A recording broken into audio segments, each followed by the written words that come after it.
13 yil, 2013-yilda ochilganda bu. Hozir sumka tikish jarayonidan zangatovka jarayoniga o'tamiz, ketdik.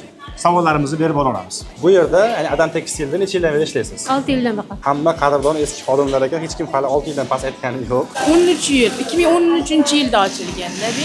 Adam Tekstil. Ochilgandan beri eng sodiq ishlayman. ishchilardan biri ekansiz. 10 yildan mahsul. 10 yil, katta muddat, katta stajga ega. Eng eski, eng qadrdon ishchilardan ekansiz demak. 10 yildan beri ishlayman. 10 yil, katta muddat. 7 yil. 7 yildan beri men noto'g'ri eshitibman. 5 yildan.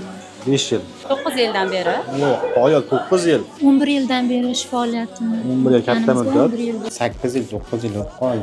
8-9 yil. 6 yil bo'ldi. Yancha 6 yildan beri ishlayapsiz. ishlaymiz, ha. 2018-yil, 8 yildan ishlayapsiz. inshaalloh. 7 yildan beri.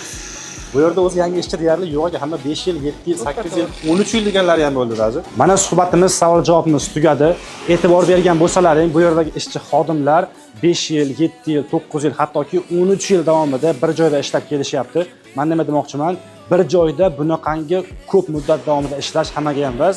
Demak, bu yerda qanaqangidir iliqlik, ishxonani o'ziga tortishlik va boshliq va ishchi o'rtasidagi munosabatlar juda ham yaxshi ekan. Ko'rib turganingiz savol-javobimiz tugadi. Bizni kuzatib boringlar.